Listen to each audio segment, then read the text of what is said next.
سلطنت کریمова کار در حکومت ناحیه و سازمان‌های جمعیتی را به خاطر انگور پروری ترک کرده است. وای نه خونه دارم نه فقط برای انگور سر کار دارم. ای مردای همین جده من در انگور بیشتر کار میکنم. من میدونم ده برای که پدرم اصیل بود در دهقانی. من خودم خانم تورده اون همین دسته بود دادرم هم انگور پروره. در حالی که کشاورزان از بحران مالی صحبت میکنند او از درآمد امسالش راضی بوده با آینده تجارتش خوشبین است.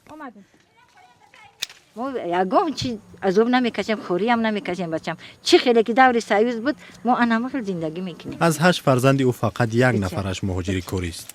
او هم به نزدیکی با دعوت مادرش به وطن برمیگردد. اینا با خوراک مونده میخریم زندگیمون از پیش همین انگور ما پیش میبریم. این هم فروختم همین خشم ولی باید خطرش مونده بچه‌م اینه برای فروختن. باغی انگور را سلطنت کریمова در 2 هکتار زمین 10 سال پیش بنیاد کرد. از درآمد آن عائله 30 نفره خود را میخوراند و میپوشاند.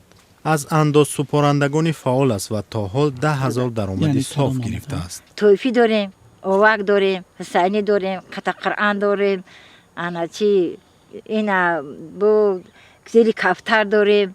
یا خیلی انگوری او داره ایو داریم ما چی نموده بگو که رکستیر همه انگور ما داریم نه که ما همین را مهنت میکنیم مثال اینش با سودا میبریم ولایت میفروشیم و شخصی نه خودگی دقیقاً مثال کار مییا یا که مهمانو دا میتیم یا که آدمای مامدگی نداشتگی دا میتیم همه ای استفاده بسیار چند میگیریم. سلطنت 64 ساله در وادی وخش از انگور پرورانی نامدار است. هر سال تا 1000 بیخ نهال او را برای بنیادی باغ‌های خصوصی میخرند. علفش هم میگیریم، هیزمش هم میگیریم، ایش هم میفروشیم، مثل زندگی را پیش میبریم. سلطنت معتقد است که اگر زمین را درست استفاده بریم ضرورت به فرستادن فرزندان بر روسیه نمیماند.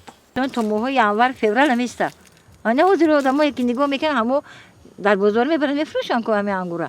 این بسیار انگوری نغزه دل میپزه و نکی به درجهش اولیه ای انگور. همین بسیار نغزه ای انگور ده ای فایده کلون میبری. حضور همین در بازار سیسی میفروختیستن حضور بچه برده. نه حضور توزیر ما هم سودا میکنیم این انگور.